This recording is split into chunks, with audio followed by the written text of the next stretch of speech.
Okay, so here we go, episode 10 of the LSQ podcast. What's up? It's Jenny LSQ. Man, I can't believe we're already 10 episodes in. The time flies when you're having fun, and I sure have been. It's been awesome to be able to bring you these in-depth conversations with some of my favorite artists. And if you've missed recent episodes, including interviews with Danielle Haim, Tegan and Sarah, Spoon's Britt Daniel, Angel Olsen, and a whole bunch of others, well, all 9 of those are also still available, so get in there. And I'm open to any feedback you might have, so feel free to reach me on Twitter at JennyLSQ. The main event in this episode is a conversation with Hot Chip's Alexis Taylor. It was awesome getting to meet up with him for our first really in-depth conversation ever. I've only interviewed Hot Chip briefly in the past, so it was nice getting to dig in with Alexis about his creative evolution. And the occasion for this was Alexis was in LA leading up to the release of his new solo album, Beautiful Thing, which is an awesome LP and out now.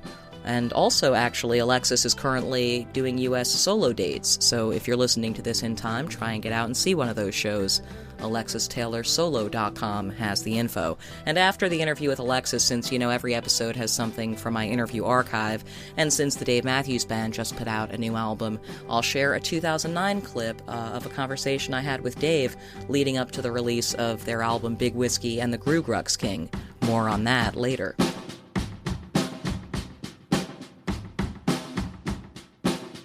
Thank you so much, Alexis Taylor, for joining me on My pleasure. LSQ, and for meeting up while you're here in LA, doing some Hot Chip stuff, and getting ready to go rehearse for shows in support of your new solo album, Beautiful Thing. So congrats on that. Thank you. It's a beautiful album, for lack of a less obvious description.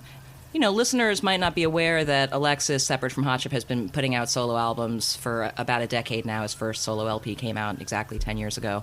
And when this urge strikes you to put together a collection of your own music and to start recording it, I mean, is it something that you go in intending to do, or do you just find that songs that don't feel like they can wait for a Hot Chip album start to bubble up? These days, because I've been doing a bit more solo music more frequently, recording solo records, I suppose I've got into a bit of a rhythm of working on something and thinking, right, I'd like to make something else that follows that quite soon. And I am actually in the middle of making a Hot Chip record right now, so it's not that that isn't continuing. I just had the time and the space and the kind of inclination to be getting on with making new records on my own. So it used to be that I would be, not sure whether a song was maybe going to work in Hot Chip, or maybe it would be better for a bout group or for solo music.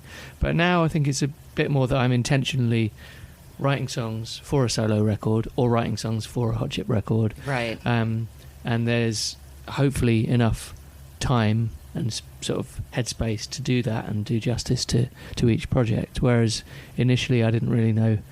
I would just be making whatever beginnings of ideas, and they could have gone anywhere really, depending on, who was around. If I was in like a period of collaborating with Joe, it would inevitably be some new Hot Chip music. Right. Things have slightly changed over time, and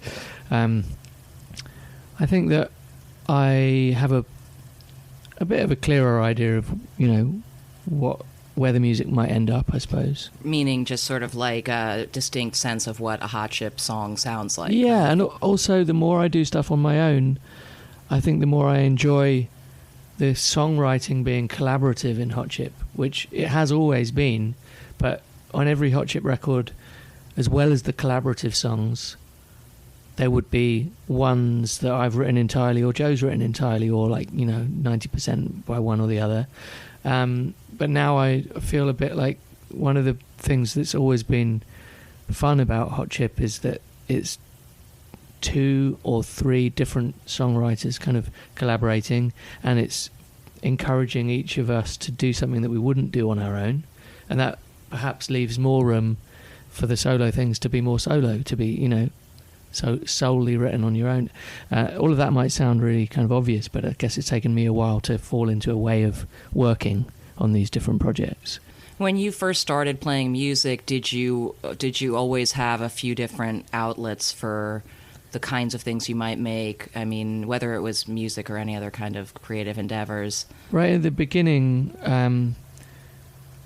of when I was songwriting, it was me on my own, and I would play solo shows with a guitar and sing.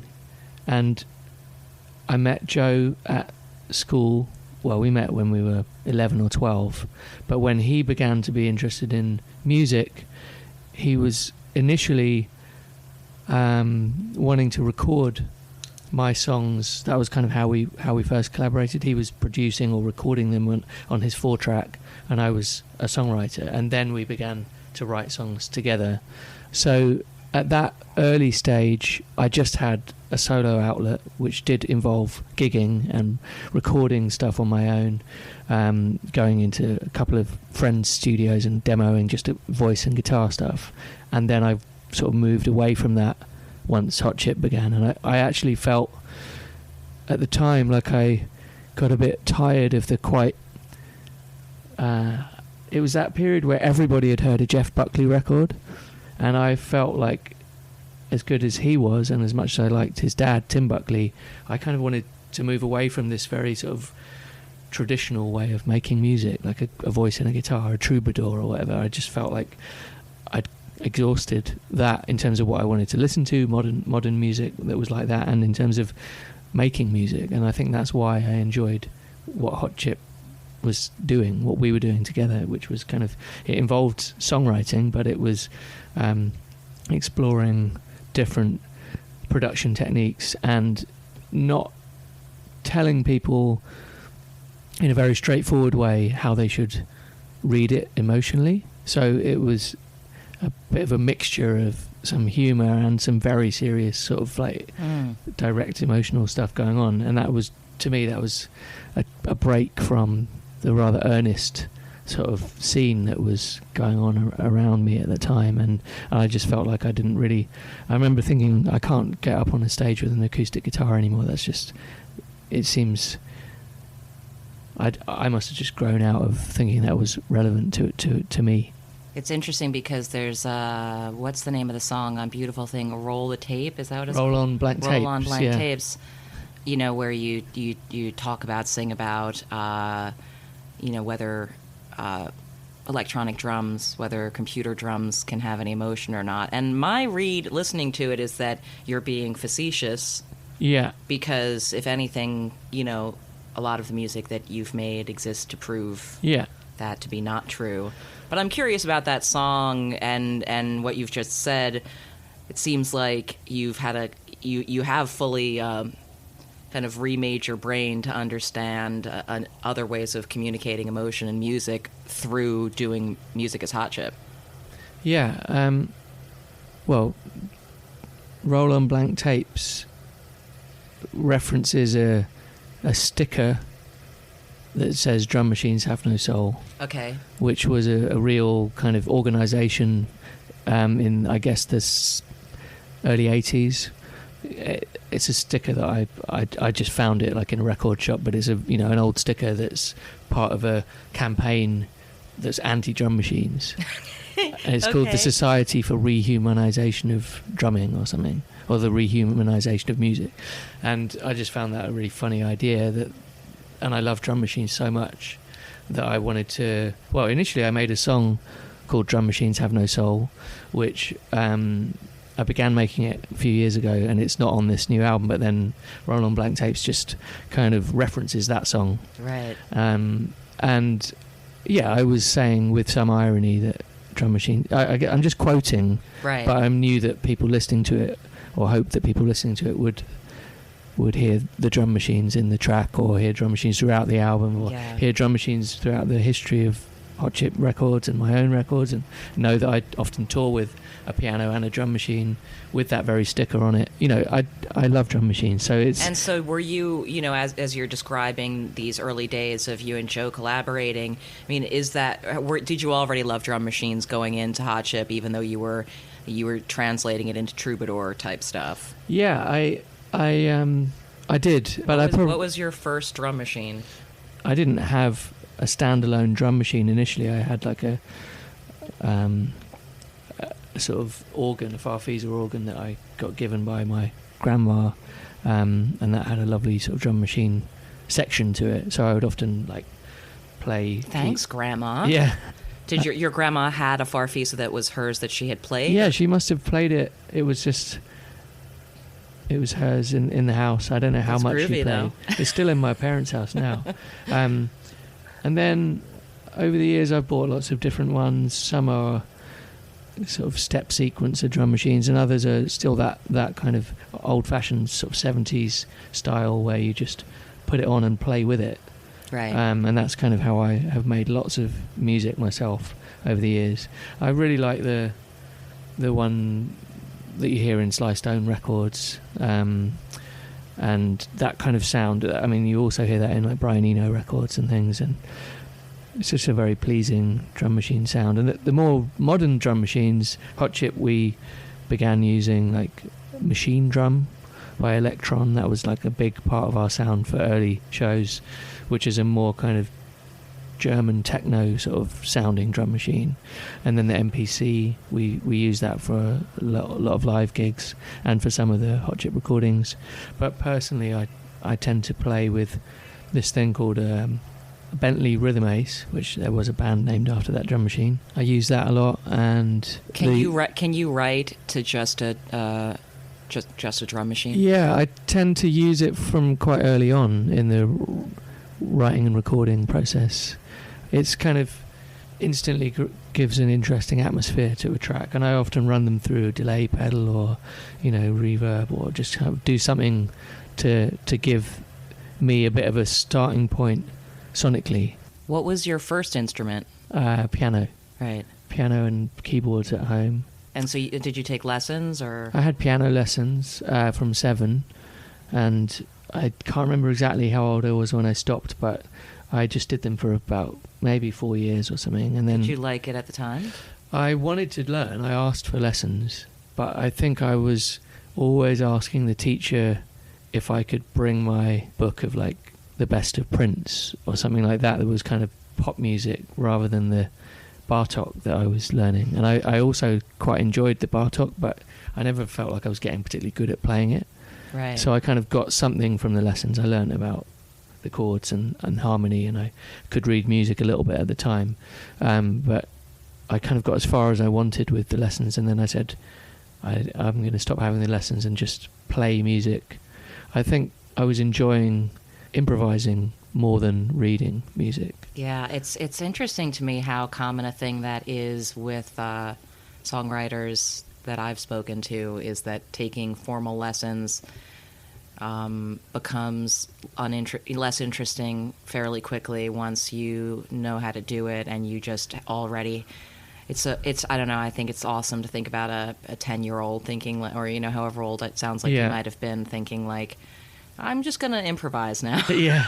You know what I mean? It's sort of like, well, that is sort of that's how you got here. Yeah, I think for me, my uncle played piano and basically improvised, and he was sort of seen in my family as, if I talked about the way that he played, which I found really exciting, and he was a bit of a sort of role model to me, just seeing this person improvising at the piano rather than just reading.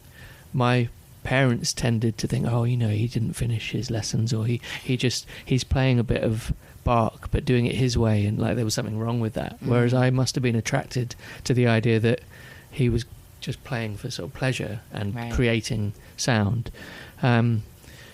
So I saw that as maybe that was kind of slightly inspiring, that you didn't have to do it a certain way. Also, my older brother Angus, he taught himself guitar and started playing and writing songs, and so then he taught me how to play the guitar, and I didn't ever have formal lessons in the guitar, and I'm still not particularly, I wouldn't really know what I'm doing on the guitar except for the names of a few chords, but I don't know the scales. I've only learnt it, the little that he taught me. But I remember that being quite important to me, that I've been doing these formal piano lessons, and I felt a little bit restricted in terms of what I could do on the piano, because I knew what you were meant to do by certain rules. And the guitar was an opportunity to only work on music that you like the sound of because you didn't necessarily know what to do or what shapes to go to. And I've spent a long time, doing different tunings on the guitar and listening. You didn't have to worry you were doing it wrong. Exactly. So I remember feeling like the guitar suddenly allowed me to write songs in a way that was more interesting to me than piano. And then I went back to keyboard at some point and just do something else. It's a bit more fun. So how old were you when you were starting to write songs on guitar? I think I was 14 when I wrote a song on the keyboard, and maybe 15 or something on guitar. And at that point, did you just feel like, well, I should try and write something, or did you just feel moved by a song to write it? I felt moved to write songs. I never thought I should try and write something. I always think that's interesting. I've met lots of musicians who are so good at making music or playing music, but some of whom aren't necessarily songwriters. They're more contributors to playing live music in a band or something. And I felt like I just had to write some songs. It was starting to feel like a way that I wanted to express something, and so I've not really changed from feeling like that since that first moment of doing it. So initially I was just writing instrumentally in a band at school, and my friend was the singer, and then I kind of wrote something and felt like I had to try and sing that myself. And so it was quite sort of hard to avoid whatever these feelings were I was having, and that was when I started singing, and I had this slightly weird androgynous sounding voice and didn't really know what to make of that, but I just thought, well, I'll try it anyway, and that it's just been something I've been doing since then. And the songwriting that happens now is very automatic as well. It's just, I don't kind of try and write. I don't work every day. I just kind of wait for ideas to pop into my head, and what I do is record whatever those ideas are as soon as possible. I record them on my phone or record them in a demo form at the computer, but just never really let any of them go unrecorded in case they turn into a good one. Right. And so, I mean, would we recognize the sort of your kind of melodic tendencies or vocal tendencies if somehow miraculously we had a recording of, one of these earliest songs that you wrote? I mean, do you feel like there's something in even your most naive early attempts at songwriting? Attempts is not the right word for it. They were actual songs. Yeah. But you know what I mean? Where you're like, oh, that's a thing that, that's a thing that I still do. Yeah, I can hear that. I found a tape recently. I wasn't particularly kind of comfortable listening to it. I found it, quite sort of teenage and embarrassing. You're like, oh God. But melodically, or the chords, I was like, yeah, that's quite good. I think that was worthy of me trying to do that at the time, and maybe I can hear similarities. I also remember, I don't know why I'm focusing on this era in particular, but I do remember the sort of change from writing on a guitar to writing with Joe in Hot Chip, and my friend who also wrote songs, and his older brother wrote songs, whose band toured or played shows, not toured, just played in local venues at the same time as I was doing that as a teenager and at school. I remember him saying to me, play me one of your new songs, but I'd reached this point where I could no longer play them on a guitar because I'd written them in collaboration with Joe, and we'd used Cubase to record them and made all of the sounds with a mixture of keyboards that were in Joe's room and drum programming that Joe had done, and it was just something that didn't translate back to an acoustic guitar, and it wasn't written on an acoustic guitar. And my friend was just really like, "What do you mean you can't play it? Like you've been writing all these songs up to now, and now I just can't even hear it unless you play me the recording. That doesn't make sense to me." And I was like, "Well, it's more about the overall sound, and I'd have to play the recording." And I think he thought I was being pretentious, but I just literally didn't know how to play it. It's funny though now, because obviously this is, I'm guessing you're describing sometime in the... This is like 1996 or something. Right. When, yeah, I mean, it's not that there wasn't electronic music, but it was like, now it's like, sure, yeah, 60% of songs people are hearing nowadays. Artist couldn't just Yeah. play it on a Yeah. guitar, on an instrument for them, or they could, but it wouldn't make any sense, and you would maybe barely recognize it. Yeah. Which can be cool, obviously. So I mean, during this era, though, when you're starting to have a sense of what you want your songs to sound like, what were you listening to? I mean, were there friends or slightly older folks, around who had projects or were kind of doing a professional music thing in a way that seemed like, oh yeah, I could do this too. My buddy's older brother does it, or older sister, or whatever. Really kind of important group of people for me and for Joe, when we were at school beginning Hot Chip, was Kieran Hebden Fortet. Yeah. And he was in a band called Fridge, so him and Ardem and Sam were playing as Fridge at school, and then got signed to Output, which is Trevor Jackson's record label. Mm-hmm. And so they basically left school and had a record out that you could buy in the local record shop that I walked past every day on the way home from school, and that just seemed miraculous to me, that you could, I'd seen them playing in school, it sounded really good. They started to play in a few gigs in like Camden and Kentish Town, and then they had a record out. So that, I remember being very important to me as a kind of thing that I could see with my own eyes as the potential for success of some kind. So it was a tiny label, right? But it meant a lot to me, and I then was really lucky. I mean, Joe and I cared so much about what we were doing, even at that age, that we were proud of it. And I just took a demo CD into a record shop in Notting Hill Gate in London. I didn't take it in, but I heard them playing some music in the shop that I liked, and I said, "What is it?" And they told me, "Oh, it's something I'm putting out on my own label," the guy behind the counter said. And I said, what are they called? And he explained who they were, and it was somebody else from my school who'd only just started in the sixth form, and it was like a sort of hardcore, like noisy sort of thing.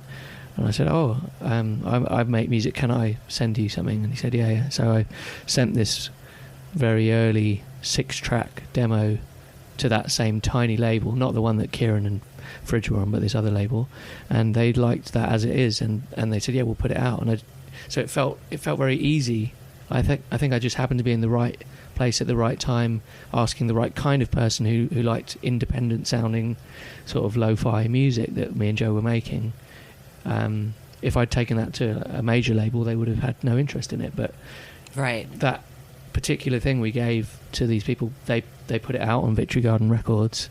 It was called the Mexico EP, and we didn't have to change it from what they didn't say go into a studio and do that properly. They just put it out as it was, and that was very encouraging, in the same way that seeing friends put out a record was very encouraging. That was the music you were listening to already at that time, I'm guessing. It sounds like you were listening to, digging into independent underground stuff. So I'd listened to lots of older music, like 70s soul and stuff, that I'd kind of, I guess, by listening to Prince and then reading back on like what was he influenced by in like old books, I'd sort of listen to Curtis Mayfield and Marvin Gaye and also these people I was mentioning, like Tim Buckley and sort of that kind of 70s stuff, and lots of Miles Davis as well.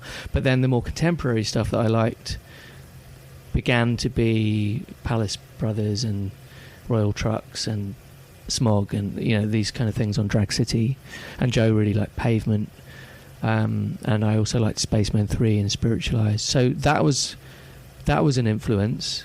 And just as we put out this EP, the Mexico EP, and then we quite quickly moved further towards electronic music, and dance music and hip hop, and I think things like Aphex Twin had always been an influence, but the newer sounds we were hearing that were records produced by Timbaland or by Rodney Jerkins, that were basically pop records, those were the things that we really bonded over. And I think garage music as well. UK garage, not to be confused with American garage. No, which I like as well. But back then, I mean, it was partly that Joe was particularly into these things, and then I would hear them and be into them too. But he had the skill to program and make sort of rhythm tracks that sounded like the garage records he was listening to, but slightly skewed and different from them too. And I would bring melodies and keyboard parts and songwriting to that, and it would end up sounding very different from garage music. But it was our kind of weird attempt at something like that. And were you guys going out, sort of getting involved with the sort of nightlife and culture surrounding... Joe was, and I wasn't. Like, I would go to gigs all the time, like live music, but not really clubbing. I just was not really interested in it. But I would listen to the records, and Joe would go to listen to go to like jungle clubs or drum and bass. I've never... It's strange saying it because I DJ in clubs now, but I've never really been a big fan of being in like nightclubs, unless it's just the right kind of DJ playing. But just those sort of super clubs and like drug culture, and I don't know, it's just not something I particularly click with. So I never really went to loads of clubs, and I didn't drink at this stage either. So I think I was not really interested in the nightlife in that way. But I would go to loads of gigs, live music, and it would be either contemporary bands like the ones I've talked about, or Beastie Boys or something like that, or De La Soul, or it would be modern classical or something that I might go to with my dad, or lots of like going out to music, but not so much clubbing. And the only club I really went to was Plastic People, which was a really good small club in Shoreditch that's no longer there, that I had amazing times going to that, but that felt less intimidating to me than a kind of super club like Fabric or... Oh my God, I can't even I literally can't even imagine. Having only... I mean, I've been to... I have in the past been to, nightclubs in New York that are, like the sort of fancy bottle service where it's like I had to meet someone there, and I felt self-conscious the entire way through the experience in a way that I'm like, this is actually hilarious, maybe? I don't know. But I've never been to, sort of a super club. Well, now I find myself, not all the time, but, DJing in some of those places and just feeling like I've not gone to these places as a punter. How have I ended up here DJing to the audience? It's quite weird.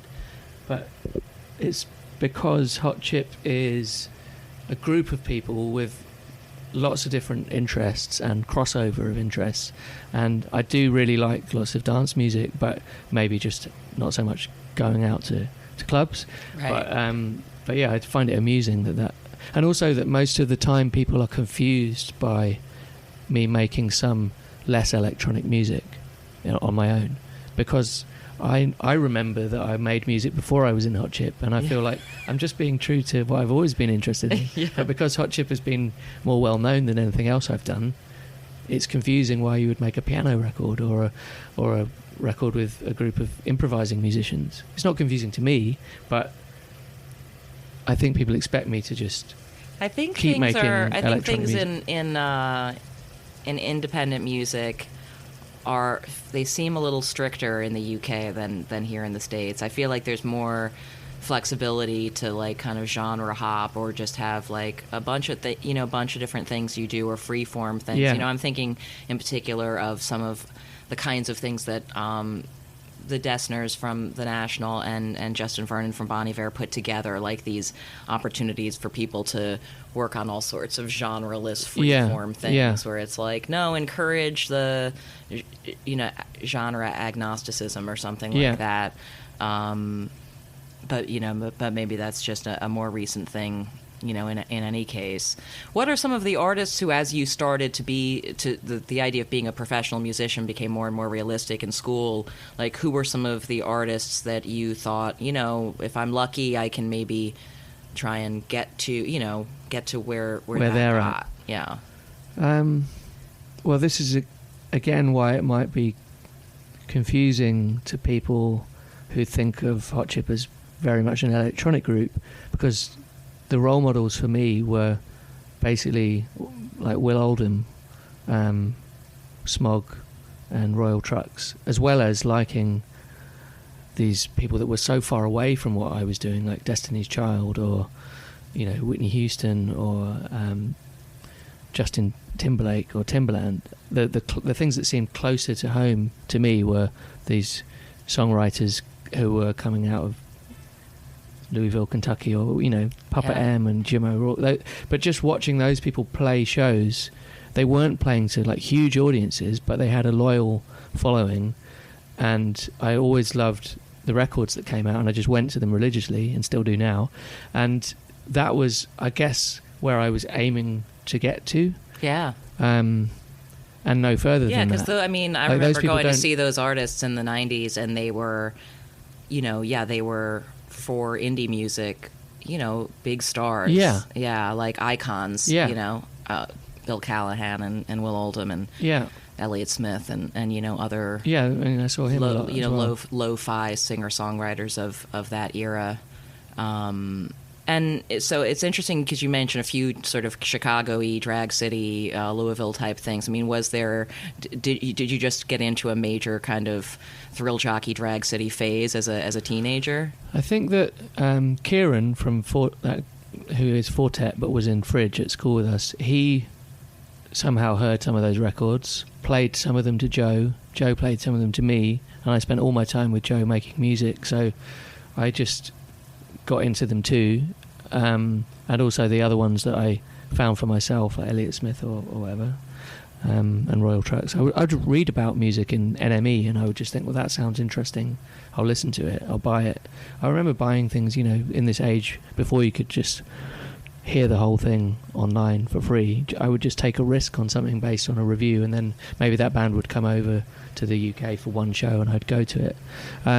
So I did have a big phase of that, and then Domino were putting out a lot of the Drag City records. Okay. In the UK.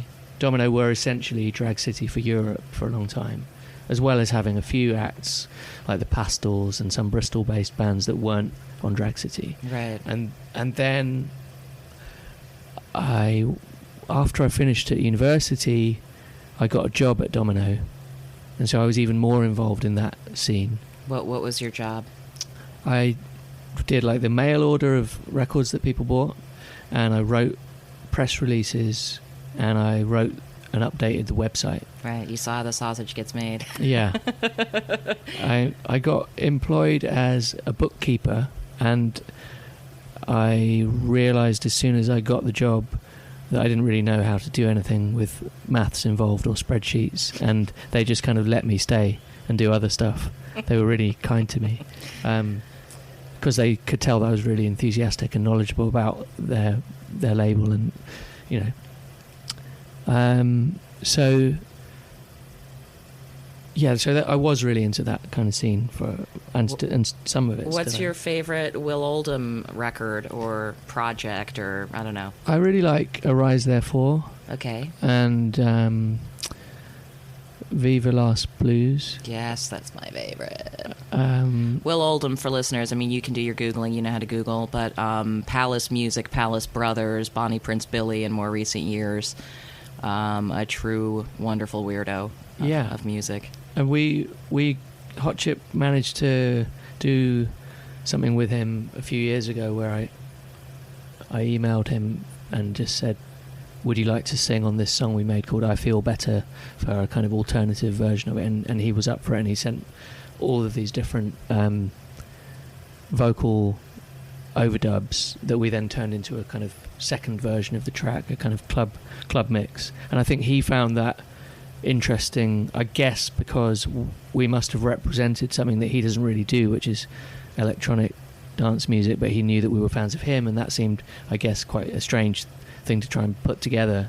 And he even filmed himself for the video for that on Super 8, and all of those things. The email that I got back from him saying yes, I'm up for doing it, and then the email with the parts he recorded, those were really a big deal for me. Yeah, it's on the internet, I'm guessing. Yeah, I Feel Bonnie is the Bonnie Prince Billy version of I Feel Better. And so, I mean, when you first started writing your own songs and performing them for yourself, or working on them on your own, was it immediately that you felt like singing was an important aspect of the expression of it, or did it take a little while to feel like, well, the singing part feels really good too? It's not just I'm playing a song I just wrote and I feel good about it, I think the singing felt really important to what I was doing, and I felt like I felt quite vulnerable singing the things I was singing about, and yet I felt comfortable as well doing that. So it felt very important to me to be, I know I've probably used the word direct a lot, but I think that the music that I'm involved with is emotionally direct, and I think it was like that from quite a young age, and that felt kind of good to me. And perhaps by listening to people like Smog, who would say things that are almost painful to listen to at times, I think that paved the way for me to feel like that is okay to do that in music, you know, not kind of hide behind flowery language, or, you know, just kind of. And also I seem to be really into Raymond Carver, the writer at the time that I was doing these early sort of bits of writing, and I felt like that was really sort of direct as well, and this Greek poet that I liked called Cavafy, I was quite sort of taken in by how direct and confessional that approach was in Raymond Carver and Cavafy and in Smog Records. And Will Oldham a bit less so. It's quite obtuse at times, even though it feels emotional. So I think I felt comfortable singing, and like it was what I really wanted to do, and I found it quite. I liked the sort of juxtaposition of this voice that maybe is a little bit vulnerable sounding, emotionally direct, on top of, by the time Hot Chip got going, quite sort of upbeat dance music. So you mentioned that you're, starting to work on some of the next Hot Chip stuff. I mean, with that, or with, projects outside of that, do you feel like you have kind of short-term musical goals for yourself at all, or things that you want to try, or habits that you want to break? Well,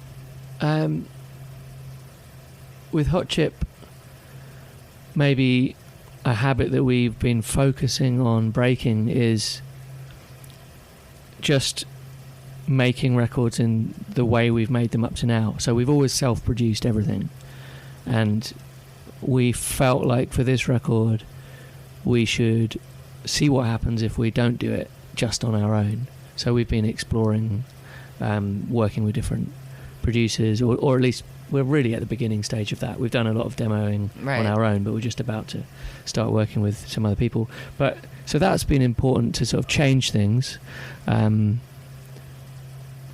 But I don't think there's anything wrong with how the records have sounded up to now. I think we just feel like, well, we kind of know how it will end up if we do everything producing ourselves every single time we make a record. It might be nice to see what somebody else's perspective helps to bring out in Hot Chip. Right. And with the solo music, a similar thought process, and I guess that happened with this new album. Right, because you worked with Tim Goldsworthy, obviously. Before going back to starting on Hot Chip, so it probably helped me to think about opening up the Hot Chip. Because was this record Beautiful Thing the first time for a solo record you'd had an outside producer as well? Wow, okay. So the solo records at first were just made at home and mixed by me, and everything was done by me. And then the piano one was recorded in a studio with an engineer, but he wasn't producing it. I was producing it. And then this one is the first time of asking a producer to produce, and actually enjoying not only doing that, but also thinking about it in advance of making the record. I enjoyed trying to work out who to ask, and just listening to loads of records I liked, and trying to think like who's going to be interesting to collaborate with in that way, and leaving space for them in the process. Because up to now I'd felt like I had to control every aspect of the solo music, perhaps because the solo music was an outlet separate from Hot Chip, so it felt important to just go away from groups of people and just be on my own, and just not listen to any kind of rules about how to do anything. Just do it on my own, and break lots of rules, and enjoy doing things my own way. For this record, I felt like, okay, well, I've done 3 records on my own, and I would just like to see what happens with somebody else there, but also to get help from somebody else, you know? Yeah, I mean, and Tim obviously completely makes sense as a choice for this. And did it, I mean, what was the sort of the key benefit to working with him? Because I know in some cases it's like, yeah, you worry about ceding control or not wanting to quote unquote collaborate, when it's like, well, sometimes the producer is just the person who has the vibe that makes you feel like good about what you're coming up with, right? I think a few years ago I wasn't really wanting to work with a producer, but maybe the manager I had at the time thought, why don't you do something the next time you do a solo record with a producer? And my fear then was it would be very conventional sounding. I couldn't think of anyone to collaborate with, or, you know, there weren't really any suggestions of producers coming my way that made me think, yeah, that will help to make it interesting sounding. It just seemed like, what if I just end up with a really bog standard sounding singer-songwriter record with all the right session musicians playing the right notes and accompanying me, and that just seemed like a dead end. So when I thought of Tim these few years later, when I was kind of ready to ask a producer, I didn't really know what he would do. I'd worked with him for like a week when him and James Murphy were still working together on a Hot Chip session. So technically there was a time where we worked with a producer, but it just led to one track, a remix. And I just remembered the sort of stuff he was doing technically in that DFA session, like the Simmons drum pads that he was using, and the sound, you know, the kind of the sound that he was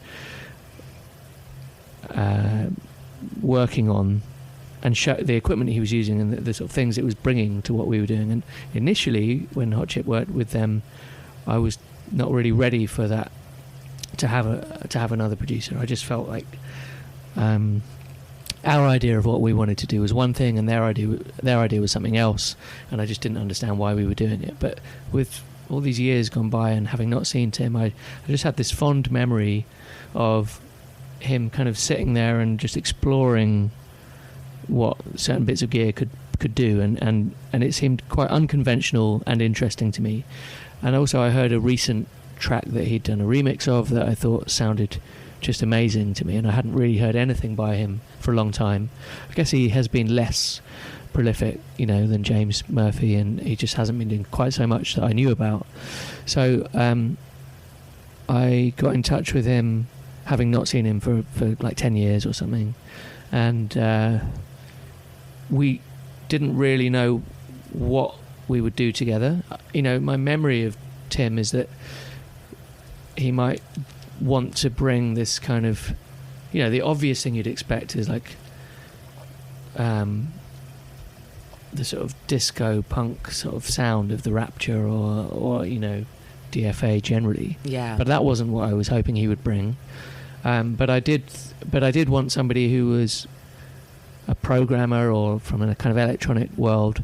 But when I met him again and we talked about music, it turned out he knew so much about other kinds of records that I really liked that weren't really specifically dance or electronic music or disco or all the stuff he's kind of known for. And of course he would know about lots of music, you know, he did lots of stuff before DFA. Because we're all nerds. Yeah. We all know about lots of stuff. But it was nice that the things we could talk about weren't obvious to, you know, we could share an interest in certain records that he wouldn't have known I was a fan of, and I wouldn't have known he was a fan of, and that was just really a good starting point, like just talking about records and listening to records together, and him beginning to say, well, what do you actually want this record to be? And so there was all this kind of planning stage, which I've never had. I've just never done that with a solo record or with a Hot Chip record. We've never really, I guess we've planned a little bit with Hot Chip. We've talked about what we're inspired by, but we haven't really thought about what we would like to try and do. We just start making something. And that was helpful to me to kind of make a playlist, Tim make another playlist, and we didn't make a record that really sounds like the music we talked about, but it was definitely a way of having a coherent plan And also I felt like he listened to what I was describing, being interested in, and he listened to the records themselves by these other people that I liked, and he could examine them and analyse them and say, well, this is what's happening in that record, this is what you're drawn to. We talked about Talk and Mark Hollis quite a lot, but we also talked about Spiritualized and Brian Eno and George Michael and various and he kind of said to me, all of those records that you've referenced that you like, other than the Mark Hollis one, they're all about artificial reverb, and the Mark Hollis one is the only one that is all about the sound in the room, sort of natural acoustic sound. So he said, seeing as nearly all of them are this kind of artificial reverb sound that's sort of, that's what they've got in common, I think we should explore that kind of route and the technology that you might use to create those kind of reverbs. Whereas at the beginning we were talking about going into a church and recording in a place that has natural reverberant sound, and Tim had a really interesting idea which I would hope to do on another record of writing all the songs in advance, him doing some programming, and then we go into a church which we sort of choose in advance because we like the sort of length of the reverb or the sound in that room, and I perform the songs with a band but with the electronic elements that Tim would have programmed by that point playing back through speakers in the church, and then you record the whole thing live, and that sounded fascinating to me and really good, but we just kind of couldn't, I don't know, maybe it was that point where he said, actually you seem more interested in artificial reverb, so maybe that would be a weird thing to do, just go into this church and do it in that way. I mean, do you think back, just looking back to when you were first beginning to be obsessed with making music, I mean, would you ever have imagined that this would be your adult life, that you're going from making solo album into next thing with one of your multiple projects that you plan? I mean, did it, even when you were fully convinced you were going to do this come hell or high water, did it seem possible for it to be this much robust, like, vocation, full-time vocation? It didn't seem impossible, but I hadn't thought through all the stages that were ahead of me. So I think what I focused on at the beginning wasn't really live music so much, but just making records. Like, if we can make a record and it comes out and there is a small audience for that, that would be satisfying. So that's what I was aiming for. And then we somehow got bigger than those expectations, and I didn't have a chance to think about how sort of surprising that was. It was all just happening, and we were just enjoying it, and still are enjoying it. But I wouldn't have been able to think so far ahead, I don't think. I think I was just taking it one step at a time. But then with the solo stuff, when that began, I remember thinking I actually really wanted to make something by my own rules. Lots of the songs were very short, like fragments of ideas, but that was something I was happy with. So only a few of them on Rubbed Out were full songs, and the rest were 40 seconds or 1.5 minutes, and maybe they were instrumental and they were improvised, or they were a song idea that didn't kind of have a second chorus or a second verse, but it all flowed as an album, and it was very much what I wanted to do at the time. But I also wanted it to come out with no press coverage. I just felt like I remember at the time, and it's quite funny to look back on it now, because obviously now I hope that people review and know about my records, but we were on a major label. I think I was getting a bit wound up by that process, and I just thought it would be nice to make a record that finds its way to a few people and isn't judged as being something that needs to be similar to Hot Chip. It's just very personal to me. And that was the first album, and my friend John Coxon has a label called Treader that had up to that point only released instrumental improvised music, basically free jazz or improv records. But he heard my first solo record and really loved it as it was, and even though it wasn't an improvised music record, and he put it out, and I remember it just being a kind of just a kind of deliberate way of doing something that was a bit under the radar, and I really believed in it, and I played shows around it, but I just didn't want to be telling everybody about it in the kind of standard way. And I don't know if I was just a little bit spoilt by being on a major label, but I just really felt like I needed to do something that just didn't go through all the same procedural elements that I'd gone through with every Hot Chip record at that point. And I think that maybe allowed me to do something to begin doing some solo music that doesn't really seem that close to Hot Chip. It sounds like they're growing closer and closer they together. Are, yeah. And harder to compartmentalize one from the next as you get older and have more experience. Yeah, exactly. Figuring out your songwriting or something. Which, to me, I don't know, that sounds to me like the ideal scenario because... and I've heard artists talk about this kind of a process before, where you realize that you're doing the compartmentalizing, you know what I mean? That it's all you, it's all going to sound like you, it's anything that comes out of you is going to sound like you, and and that, you know, that is all of a piece or something in a way, on the one hand. On the other hand, I also love when people do like 20 million projects that have like a new name, you know, it's just sort of like, well, if you didn't know about it, they also had this other record under this other name, because that's where sort of record nerd digging of the few, it's like a gift for future record nerds. It's just like that one album you made that one time under that one name. I think that's all so appealing to me up to a point, but now it's just not just for me, but like for anyone making music, Will Oldham or whoever, you know, it seems so hard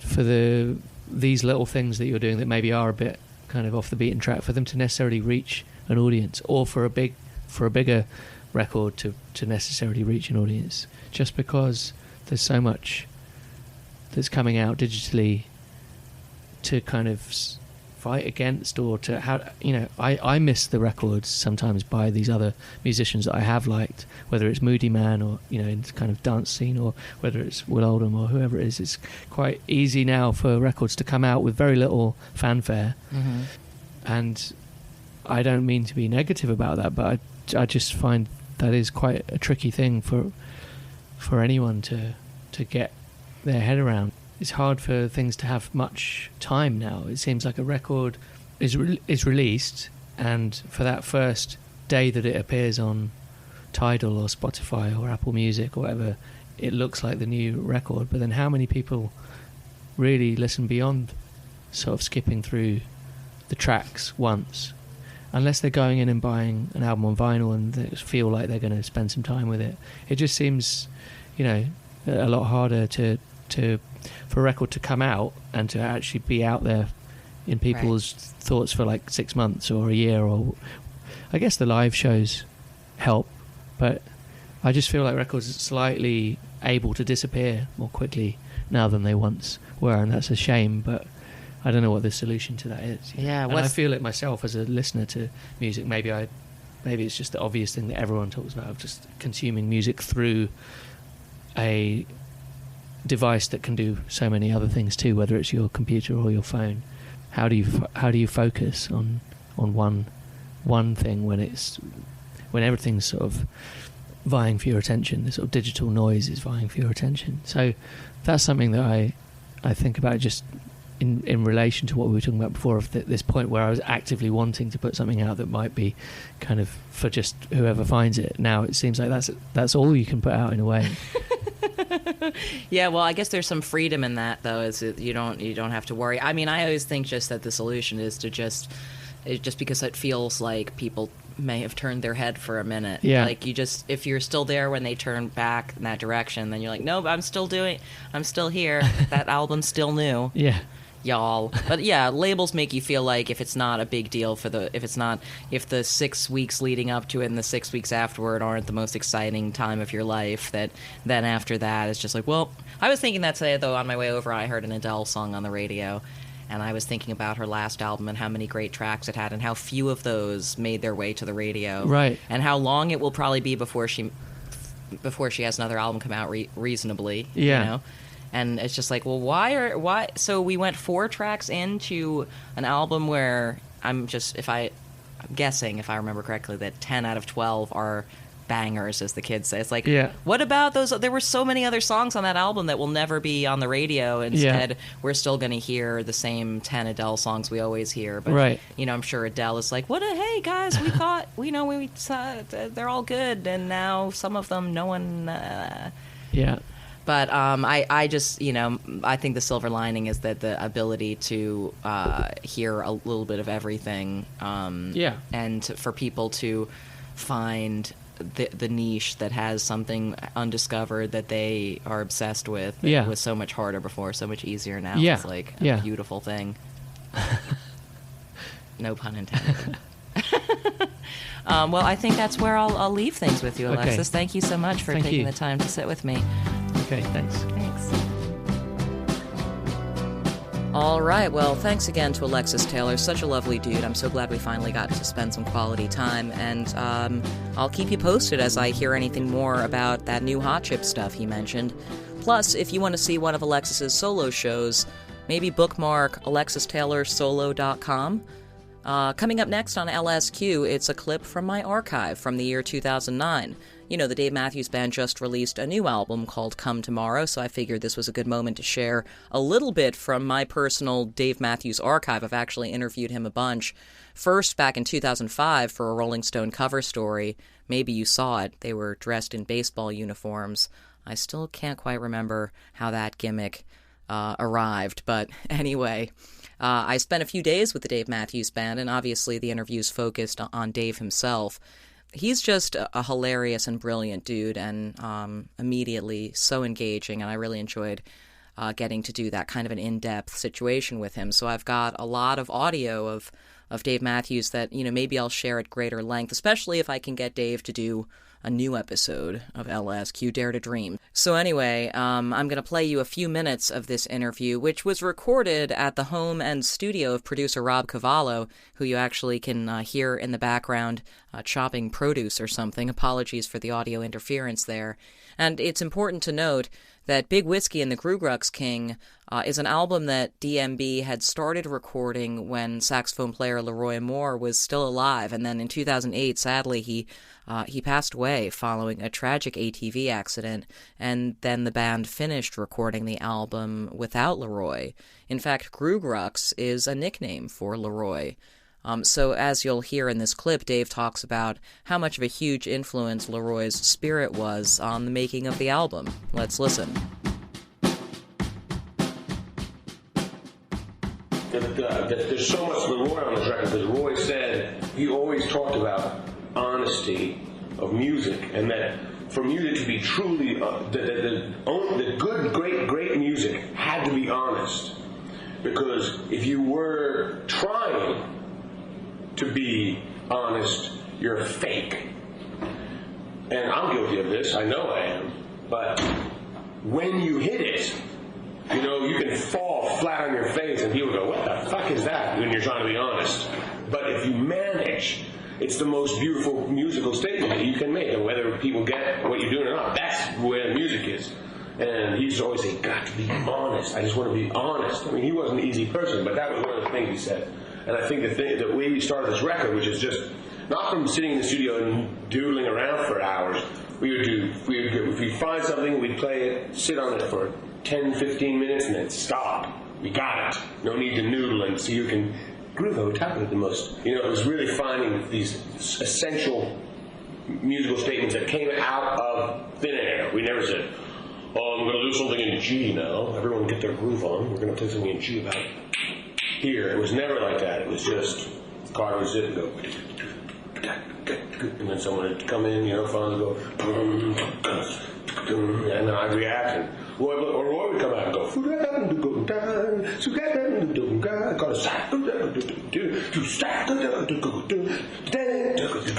so it's just like that, and then stop, and then do another thing, and just again and again. And so it made these expressions that didn't have any time to be fake.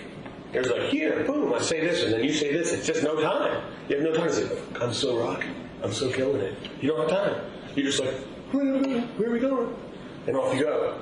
And so from that, trying to make, again, honest statements. And so then my challenge was to write lyrics that I felt, whether they were funny, if I was laughing, and I was thinking this is hysterical, a camp song, or whether it's something that was surreal and I don't know what the hell I'm talking about, and it's upside down world, or whether it's something that I'm serious about, anything like that, as long as it's, for me, when I was writing them, as long as it was honest. So some of the songs had lyric and scrap the lyrics, another lyric, scrap the lyrics, throw that away. I hate that. Some songs just never, even if they're cool songs, never quite found the place where the lyrics were genuine enough for me to sing. There are absurd statements, that are in the album, and there are fun statements, and they're nonsense, but it comes from my heart, and just filtered through me trying to make something out of it, but not trying to make something that sounds like it comes from my heart. Right. But I think trying to get somewhere, trying to do that doesn't work for me. It works for someone like real craftsmen. I'm not a real craftsman. People that are real, that can sit down and go, this is how a song goes, and this is how it changes, this is what I do, this is the emotional, this is the personal, and this is what happens here, this is how you move someone, and this is what gets the people. I can't write like that. I have to write like, bleh. That's how I write. You said it one way. It's just like, bleh. That's how I write. And if I don't do that and I go, sometimes it requires a lot of scratching before you get that good vomit. But that's really how I write. It's like sort of, and that's where this band, when it works really well, that's where the band is great.